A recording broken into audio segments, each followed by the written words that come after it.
Good evening to each and every one of you. Come on in the room. Come on in the room. I would start singing, but I don't feel like it. Come on in the room. Come on in the room in our virtual sanctuary here at the St. John's Congregational Church. It is Word Up Wednesdays. We are concluding our study through the book of Ruth as we this section of our study, we've been dealing with building intergenerational relationships. And we've been looking through the book of Ruth, so we're ending that tonight. It's Ash Wednesday. We're getting ready to go on our Lenten season break, and then we'll come back. But we had to end this chapter tonight. So while you're gathering your study guide, your materials, whatever you may be using tonight, let's go to God in prayer. God, I thank you for your grace. I thank you for your compassion, your care that you give to us. I pray your blessings upon this time of study tonight be with us in Jesus' name, amen. If you are visiting with us tonight and you're not an official member of our church, we want you to put in your information, your name, your church affiliation, and we will greet you by saying good evening and welcome. It's always good to have new faces online worshiping with us. We are in Ruth chapter 4 on tonight. So let me give a recap for those of you who may not have been with us last week or this is your first time coming in. From last week, both Ruth and Boaz are interested in this opportunity that has been proposed at the threshing floor. It's an opportunity of marriage and redemption, but he informed her on last week of the legal complications behind this matter. Though Boaz is one who is a eligible consideration for being a kinsman redeemer, he tells her that he's not the only one eligible to take on the responsibility. He shares with her there's another individual, one closer than he, and to make sure that this matter was handled properly, he had to meet with him, he had to talk with him and find clarity. If the other gentleman he shared with her last week accepts the task, that's good. Let him do it. Let him accept the task, but if not, Boaz assures her that he will honor her request. He ensures that things will be taken care of by giving her a parting gift. And I shared with us last week that could have been a form of an engagement ring. He loads her down with 6 ephahs of grains, 88 pounds of grain. She leaves, returns home. Naomi inquires. Ruth tells her what's going on, and she sees that she's been given this gift, and she tells her daughter-in-law, with her wisdom, her young daughter-in-law who has strength, who has vigor, who has beauty, who has poise. She's telling her young daughter-in-law, you be patient. This is the wisdom of the elders. Be patient. Don't rush into things. Give it time. She ends the chapter by saying, because Boaz will not rest until he handles this matter.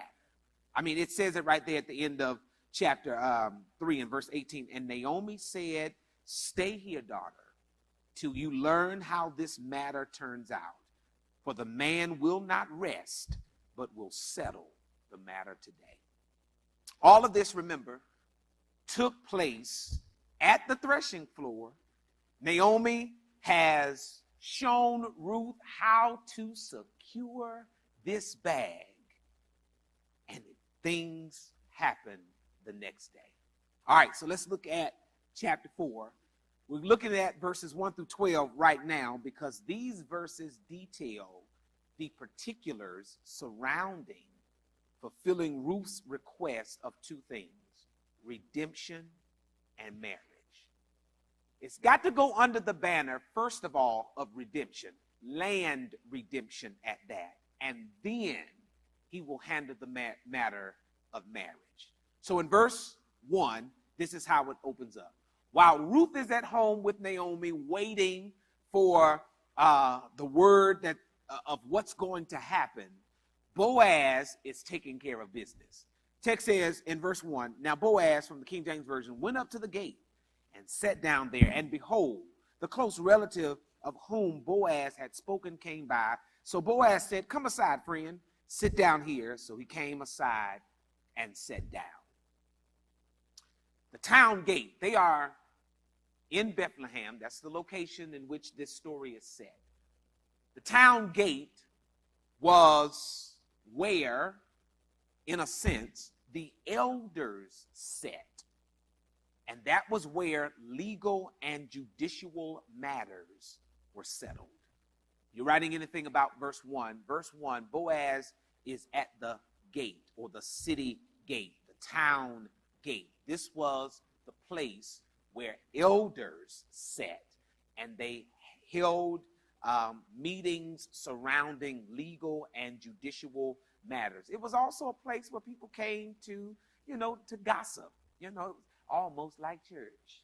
They handled business. They do all that they needed to do. They talk, they commune, they fellowship. They have sometimes some worship there at the high gate. It was a place of gathering, but the elders literally sat there at this point, and they handled the business or the legal or the judicial matters of the day. So being the kind of person that Boaz was, considering his position and considering his status in society, his notoriety, his notability, he probably knew that this other kinsman would be at this gate or would have come by this gate at this particular time. Now, he could have known that, or it could have been coincidental. Or I would like to suggest that it could have been providential, meaning that maybe it was a coincidence that he showed up, or maybe it was all the workings of God. Remember, though I'm dealing with this from an intergenerational standpoint, I cannot overlook the fact that God has been in every chapter of this book.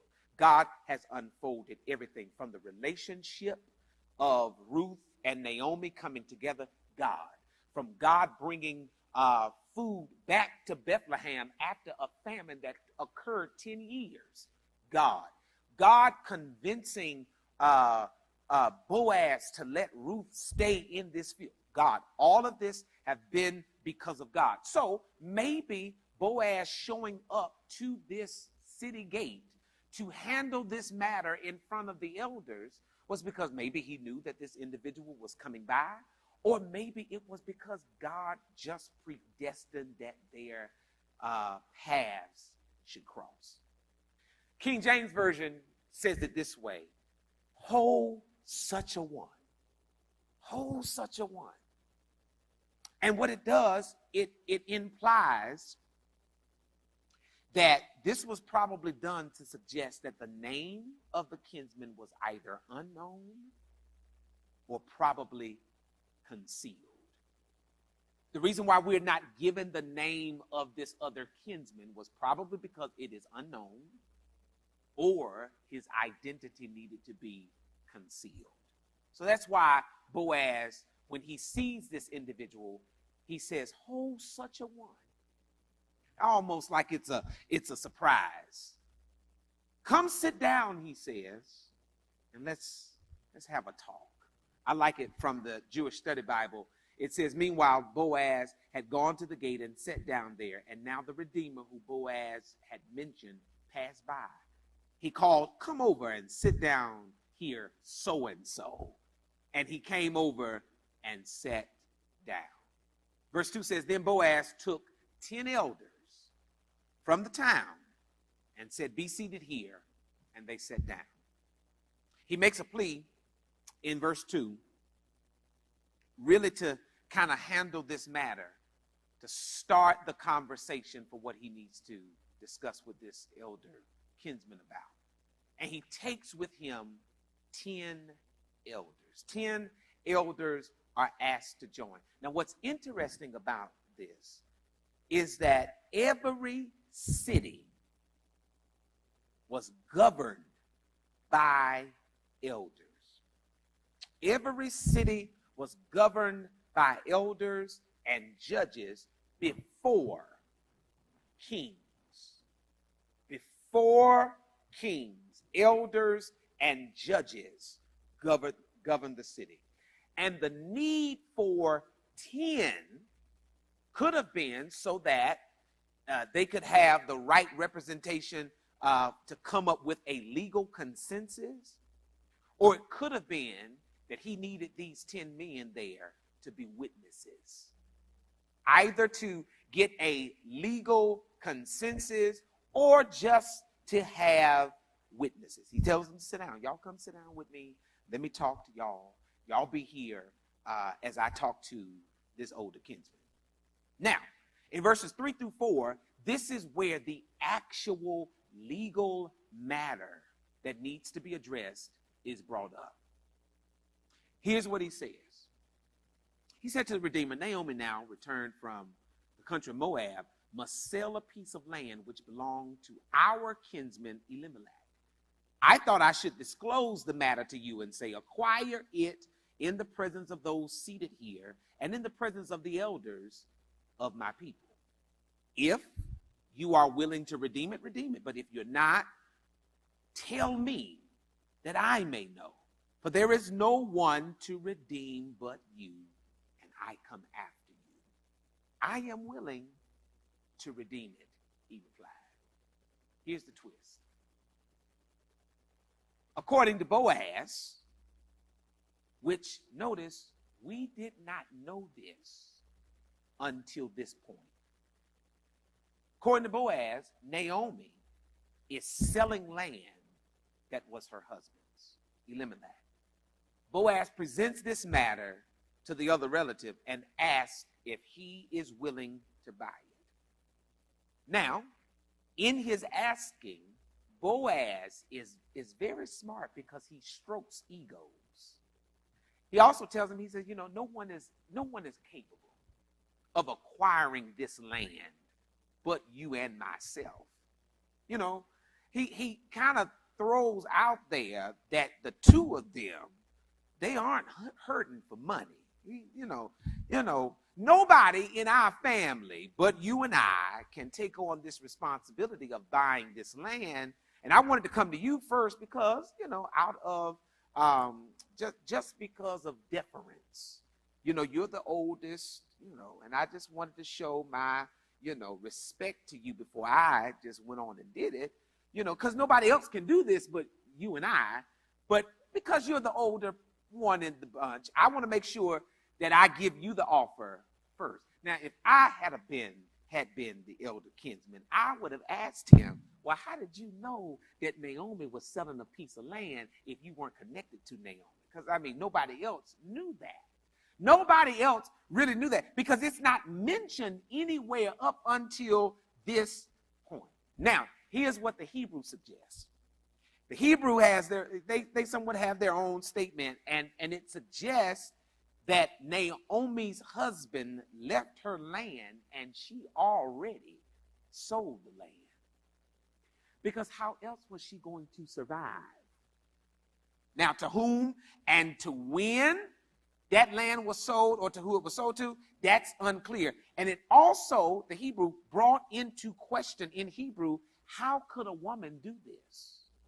Seeing that women were not in position to make any decisions as such.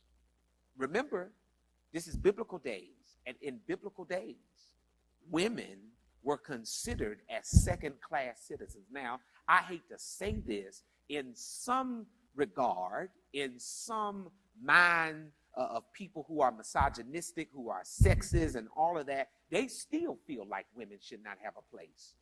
They don't believe that women can lead, when in fact, women have been leading long before we could even imagine.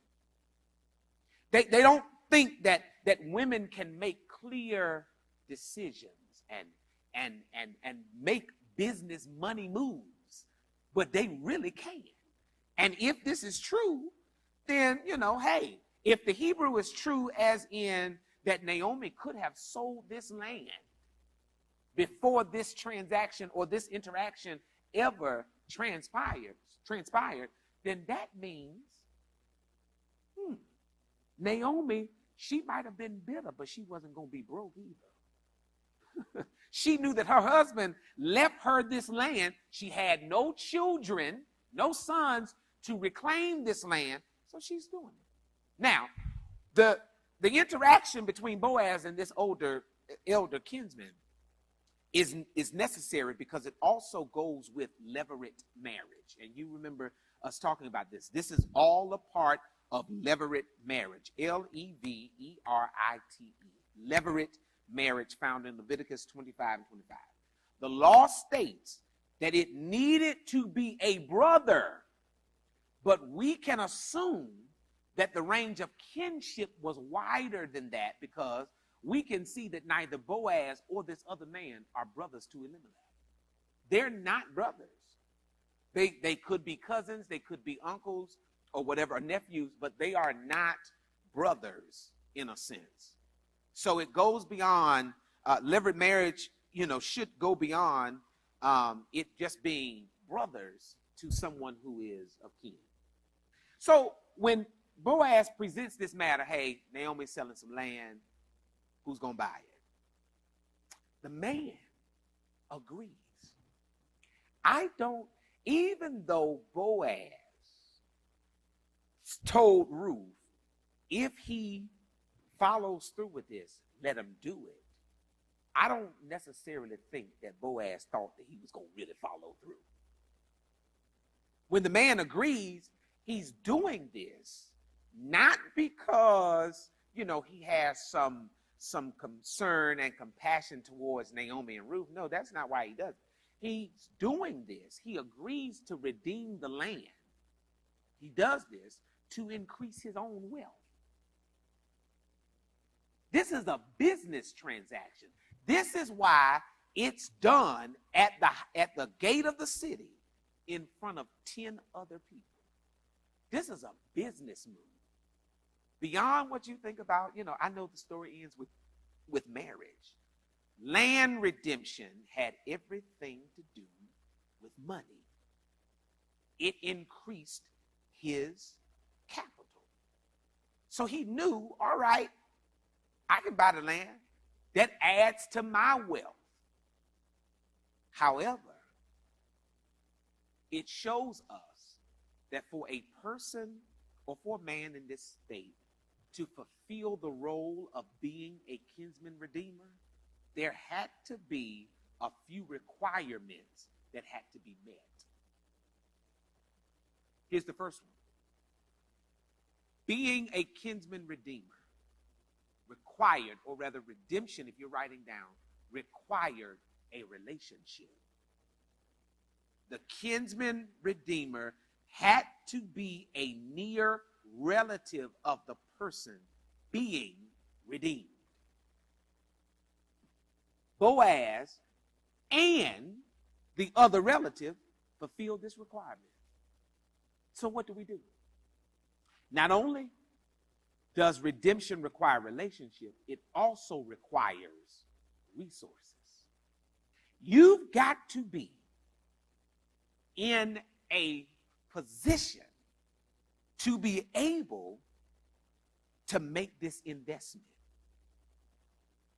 Boaz, you got to have the fund. You got, in my terminology, you got to have the coins to do this. This is me giving. You got to have, for some of my elder, you got to have the dough for it. You got to have the money. You just can't be sitting on a couple of thousand. No, you got to have hundreds of thousands and thousands of dollars in our time, to do this, because it's expensive. Think about you going out right now buying a piece of property.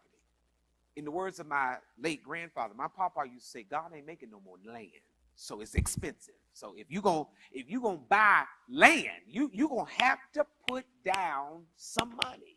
So you've got to have a relationship. It required resources. You can't have no chump change in this. No, you've got to have big bucks. But it also required a resolve. That's the third thing. Relationship, resources, and resolve.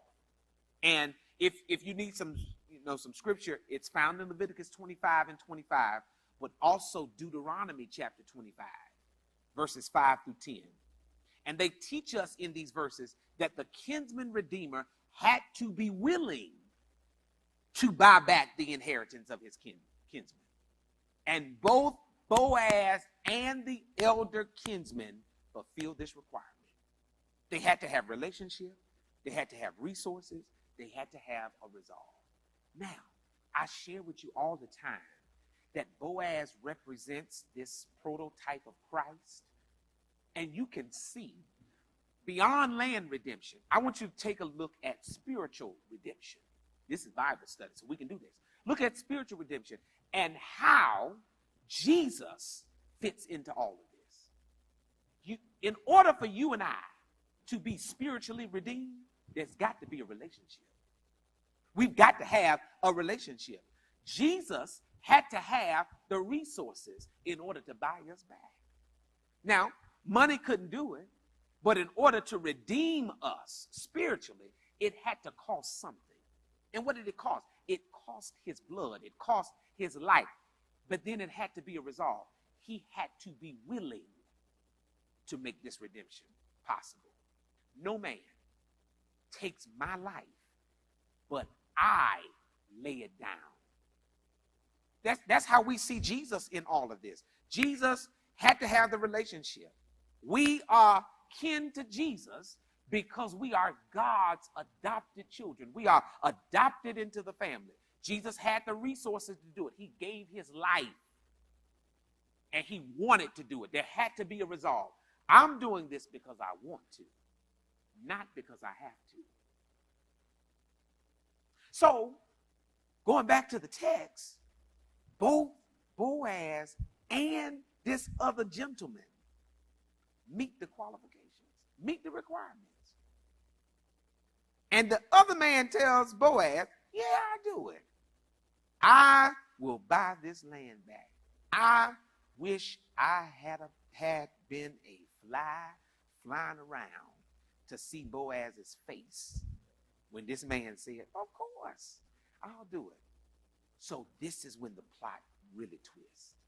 Because in verses 5 and 6, Boaz introduces to this man, wait a minute, if you're going to buy this land, there's a precursor to this. You're just not buying this land. Oh, no. You're going to have to do something else, player. You have to not just buy this land, but Naomi came with some baggage. Naomi came with an extra thing here, you know. Naomi brought back with her daughter-in-law. And if we were dealing with this from a biblical standpoint and in their time and in their custom, if Naomi could not buy the land that her husband left her, she also had 2 sons, Mahlon and Chilion. Oh, they passed away. They too have land. But they too took on a wife. Well, Chilion's wife, Orpah, didn't come back. So whatever's going to happen to that land, that's whatever. But Mahlon's wife, Ruth, is with her. So here's just a little bit for you. So why are you going to do this? You not only have to buy Naomi's land, you got to buy Ruth's land too. But wait, not only do you buy Ruth's land, but because we're dealing with the law, you got to marry her too. You got to marry her in order to get her land that was due to her. I'm going to read the Bible for you because y'all looking at me probably right now like this ain't in the Bible. All right, watch this. Verse 5, Boaz continued, when you acquire the property from Naomi and from Ruth, the Moabite, you must also acquire the wife of the deceased, so as to perpetuate the name of the deceased upon his estate. In other words, when you buy this land buy both of their land. What you're doing, you think that this is increasing your social capital, your name, your inheritance. No. When you buy Ruth's land, you're not doing this for your sake. You're doing this for the deceased's sake. So everything you do for Ruth, this is really not your wife. You just take on the responsibilities. In essence, what you're doing, you're taking care of somebody else's wife.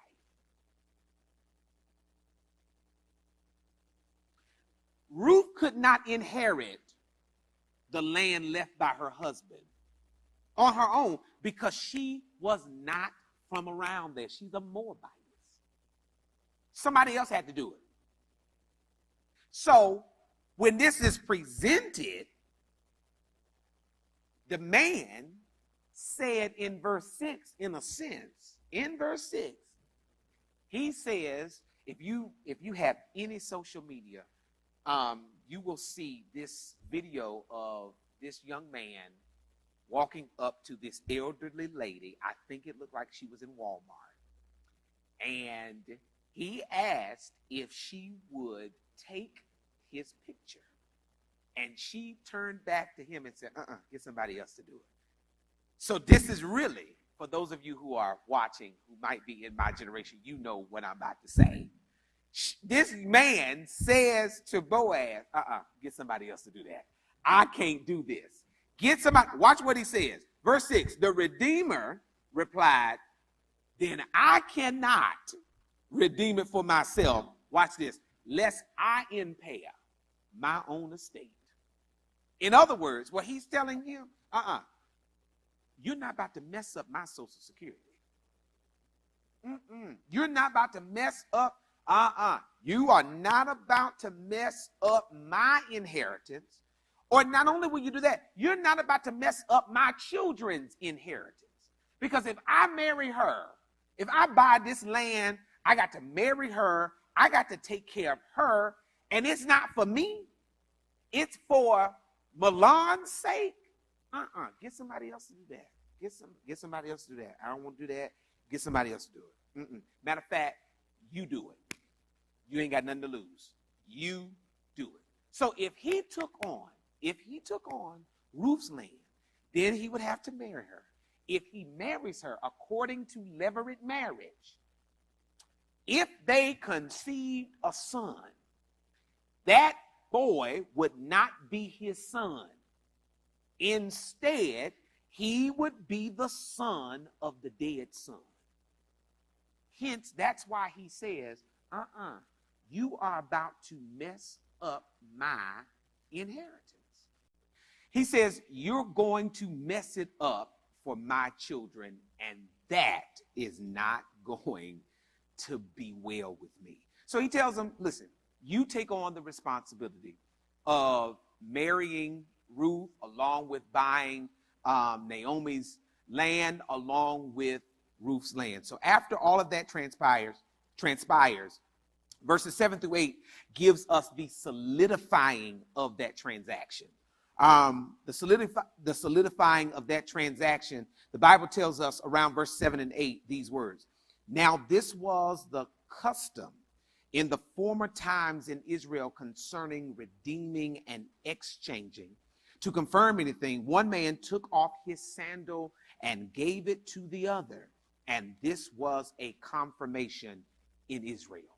So what happens is that the individual would take off their sandal. It was a sign of a covenant, or rather a contract. This was the contract that was given in the company of these elders and in the company of those who were around as witnesses to solidify that this transaction has taken place. But there's a twist to this. In Deuteronomy chapter 25, verse 9, there is a twist to this. And the twist is that the law actually states that the widow should take off the sandal. of the refusing kinsman and spit in his face. I got Bible because I'm sure you probably have written me off by now. But let's look at verse 9 of Deuteronomy 25. In fact, what I'm going to do, I'm going to read the whole ordeal around levirate marriage to you so you can get some context of it. It says, when brothers dwell together as one of them dies and leaves no son, the wife of the deceased shall not be married to a stranger outside of the family. Her husband's brother shall unite with her. He shall take her as his wife and perform the duty of this individual. The first son that she bears shall be accounted to the dead brother, that his name may not be blotted out in Israel. But if the man does not want to marry his brother's widow shall appear before the elders in the gate and declare, my husband's brother refuses to establish a name in Israel for his brother. He will not perform the duty of the brother in order to make sure that the deceased husband's legacy lives on. Verse 8 says, the elders of his town shall then summon him and talk to him. And if he insists, if he's sticking to his guns on not marrying his brother's widow, if he will not perform the duty of the levir, it says that the woman in the presence of the elders will pull the sandal off of his foot, spit in his face, and make this declaration. Thus shall be done to the man who will not build up his brother's house.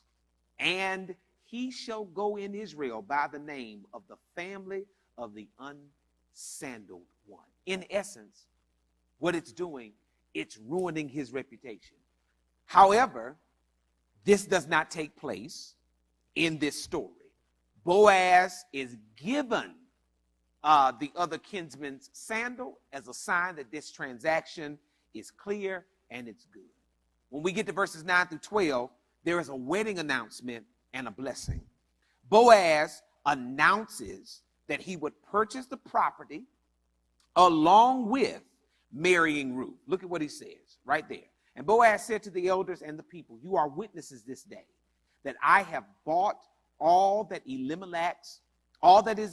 was of Elimelech's, and all that was of Chilion and Mahlon from the hand of Naomi. Moreover, Ruth the Moabitess, the widow of Mahlon, I have acquired as my wife to perpetuate the name of the dead through his inheritance, that the name of the dead may not be cut off among his brethren and from his position at the gate. You are my witnesses of this. So he makes this declaration that this is what I'm going to do. I'm going to marry Ruth. I'm going to buy the land that is owned or that was owned by the deceased husbands.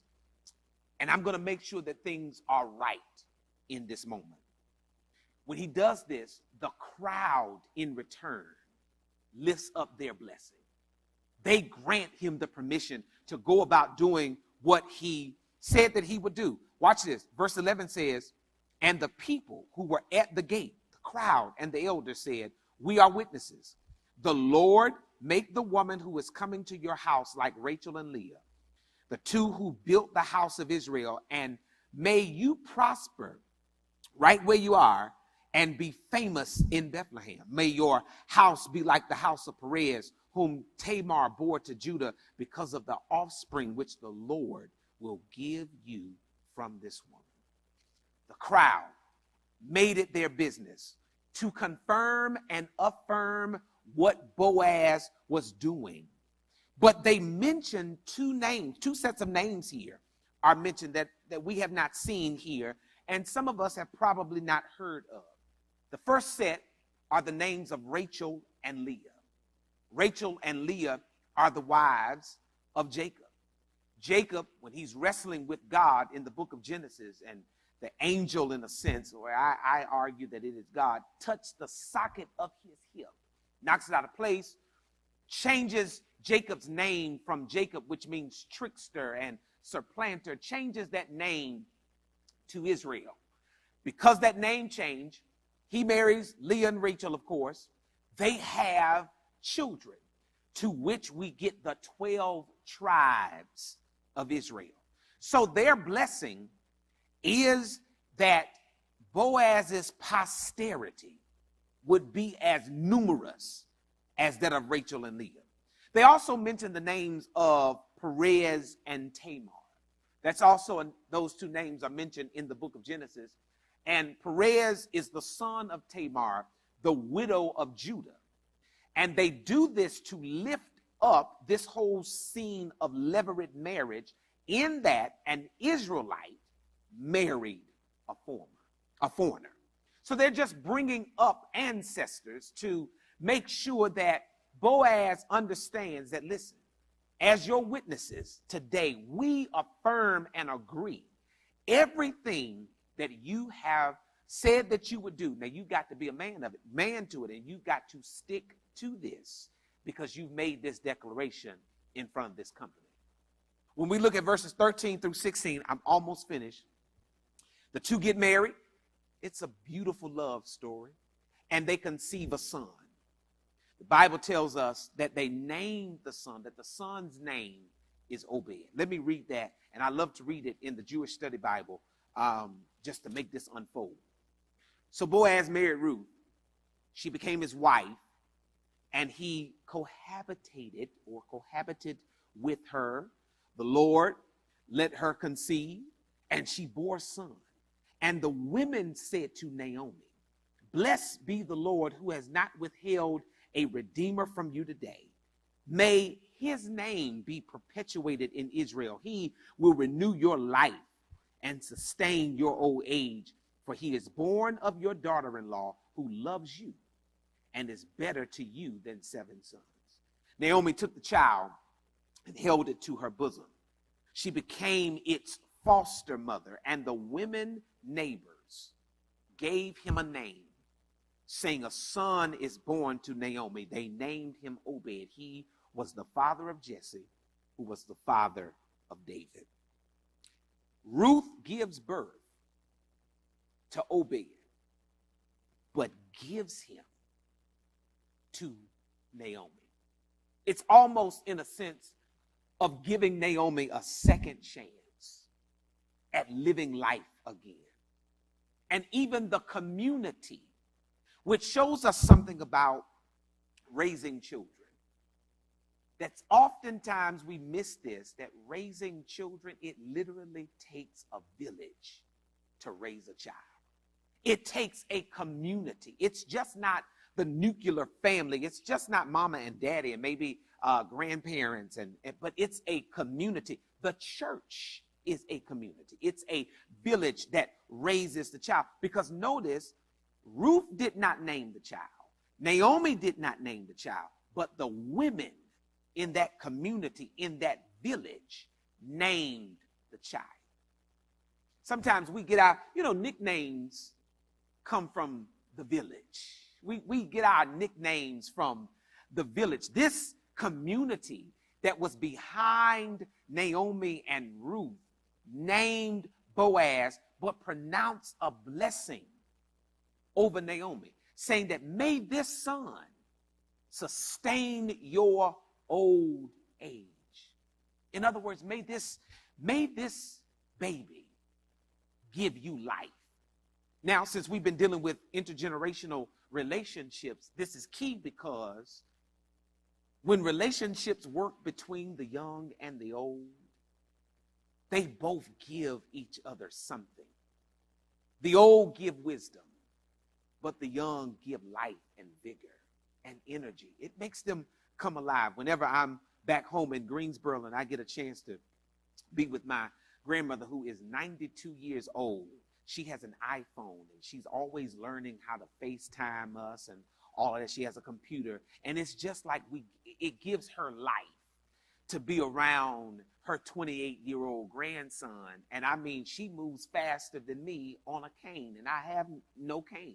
I can walk all by myself. It's when I come around, it just it gives her life, or any one of her grandchildren, it just gives her life. And so the prayer for the community was that Obed would restore life and energy back into Naomi, even though Obed is Ruth's son. She gives him back to her mother-in-law, which shows that there is a certain connection, a certain bond between Ruth and Naomi that everybody may not understand. Gives birth, Obed is born, and we have in verses 17 through 22 a short genealogy, a short pedigree of David. Obed is the father of Jesse. Jesse has several sons, but he also has one son that is notable, and that's David. And it all gives us a connection, and all of this runs through verses 18 through 22, gives us some names that I am not going to try to pronounce because I don't know them, and you won't either. But it goes back to this part. And Obed begot Jesse, and Jesse begot David. And from David, we then carry on this lineage of Jesus. So, we have now, with all of that, walked through the book of Ruth, and I hope that it's been a good study, because from this, we've seen the balance of so much. We've seen the balance of intergenerationality. We've seen the balance of connection. We've seen the balance of devotion and the importance of commitment. We've seen how all of us will go through various realities and transitions of life where we have to deal with the bitterness of life. We have to deal with the brokenness of life. We also have seen redemption and love in this book, but we've also seen how lives that are different in culture and family background, dynamics and ages, how they may be different, but yet they can be blended, and how they can foster a healthy, thriving relationship in some regard that would often in times create division and disharmony. But whenever they are intentional about working together, it creates cohesiveness, and ultimately it creates a sustainable relationship. I love y'all. I gotta go. It's Ash Wednesday, all of that beautiful stuff. If you've come out to church today, you should have received your ashes. We had 3 times that you could do it. We did it at 6, 12, and at 6 p.m. again. Don't forget that our women's ministry this Saturday at 10 o'clock will be in the Cobb Center. They have a gathering, a meet and greet. All generations are invited to attend that session. Stay abreast of the things that are going on in the life of our church. We've got so much going on. Don't forget that this Sunday we're wearing our African attire. If you missed last Sunday, you missed a fun time. You missed what church can really be like. We don't have to be in here singing hymns and stuffed up and sedity. We can actually have a good time, and we had a good time on last Sunday. So listen, you never know what you're going to get when you come to St. John's. And I think that's the beauty about being St. John's. You never know what you're going to get when you show up. So, hey, you just got to show up and see what's going to happen. I love you. I'm always praying for you until we come back sometime in April or May after the Lenten season. Just know that, hey, we're nothing but a phone call and email away. If you need us, hit us up. We're always praying for you here at St. John's. We love you. Peace.